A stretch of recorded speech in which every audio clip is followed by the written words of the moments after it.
আপনি কি রাজ্যের স্কুল সরকারি স্কুলের শিক্ষক বা শিক্ষাকর্মী? তাহলে এই লড়াইটা আপনারও। ভেবে দেখুন, বছরের পর বছর ধরে আপনারা আন্দোলন করছেন, দরবার করছেন, অথচ আপনাদের প্রাপ্য ডিএ বাকি পড়ে আছে। যখন কেন্দ্র সরকার 2026 সাল থেকে অষ্টম পে কমিশন চালু করার কথা ভাবছেন, তখন আপনার প্রাপ্য ডিএর হিসেবটা কোথায় দাঁড়িয়ে?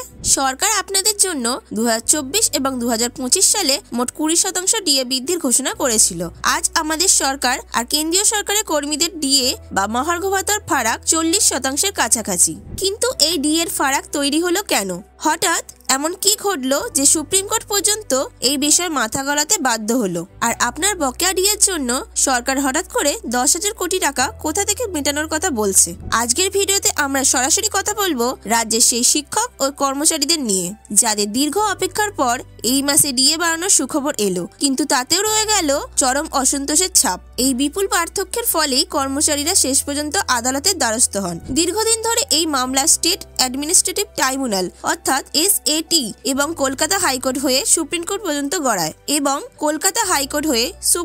পর্যন্ত গড়ায় আর সেখানেই আসে সেই বড় নির্দেশ। মে মাসের 16 তারিখ সুপ্রিম কোর্ট নির্দেশ দেয় কর্মচারীদের বকেয়া ডিএর 25% আগামী 27 জুনের মধ্যে পরিশোধ করতেই হবে। এই নির্দেশ রাজ্যের ওপর 10,000 কোটি টাকার এক বিশাল বোঝা চাপিয়ে দেয়। এদিকে শুধু সাধারণ কর্মচারীরাই নন, দীর্ঘদিন ধরে অপেক্ষা করছিলেন শিক্ষক ও শিক্ষাকর্মীরাও। ভোটের আগে তাদের জন্য একটা সুখবর এসেছিল। স্কুল শিক্ষা দপ্তর একটি গুরুত্বপূর্ণ নির্দেশ জারি করে জানায়, রোপা 2009 এর অন্তর্ভুক্ত রাজ্যের সরকারি এবং সরকার পোষিত স্কুলের শিক্ষক ও শিক্ষাকর্মীরা 10% মহার্ঘ ভাতা পেতে চলেছেন। এই ঘোষণাটা কার্যকর হলো 2024 সালের এপ্রিল মাস থেকে এবং বকেয়া সহ এই ভাতা দেওয়া হবে বলে জানানো হয়। এই 10% বৃদ্ধির পর তাদের মোট ডিএ বেড়ে দাঁড়ায় 161%। কিন্তু এই সুখবরের মধ্যেই লুকিয়েছিল অসন্তোষ। সরকার ঘোষণা করেছিল 2024 এবং 2025 সালে 10% করে মোট 20% ডিএ বৃদ্ধি করা হবে, কিন্তু বাস্তবে কার্যকর হলো প্রথম ধাপের 10% এবং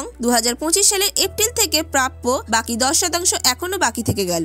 বাংলার শিক্ষক ও শিক্ষাকর্মী সমিতির সাধারণ সম্পাদক স্বপন মণ্ডল এই বৃদ্ধিকে মরুভূমিতে এক ফোঁটা জল বলে কটাক্ষ করেন। তিনি প্রশ্ন তোলেন, রাজ্যের 40 থেকে 45টি ডিএ গোটিং স্কুলের শিক্ষকদের প্রতি সরকারের দৃষ্টিভঙ্গি কেমন? কারণ এরা মূল বেতন পান স্কুল পরিচালন সমিতি থেকে আর ডিএ পান সরকারের থেকে এবং এদেরও 10% বকেয়া রইল। এবার আসি বর্তমান পরিস্থিতিতে। সুপ্রিম কোর্ট যখন জুনের মধ্যে 25% বকেয়া মেটাতে বলল, রাজ্য সরকার তখনই চরম আর্থিক সংকটের অজুহাত দেখালো। তারা আদালতের কাছে 6 মাসের সময় বৃদ্ধির আবেদন জানালো। সরকারের যুক্তি, এই বিপুল টাকা জোগাড় করতে বাজার থেকে ঋণ নিতে হবে আর তার জন্য কেন্দ্রের অনুমোদনের প্রয়োজন। কিন্তু কর্মী সংগঠনগুলো এটাকে দেখছে স্রেফ সময় নষ্ট করার কৌশল হিসেবে। তাদের অভিযোগ, 2026 সালের বিধানসভা নির্বাচনের আগে এই বিপুল আর্থিক বোঝা এবং রাজনৈতিক বিতর্ক এড়ানোর জন্যই সরকার এই দেরি করছে। এই বকেয়া ডিএর দাবিতে রাস্তায় নেমেছে সংগ্রামী যৌথ মঞ্চ সহ অন্যান্য সংগঠন। 28 জুলাই 2025 তারিখে তারা নবান্ন অভিযানও করেছিলেন, যেখানে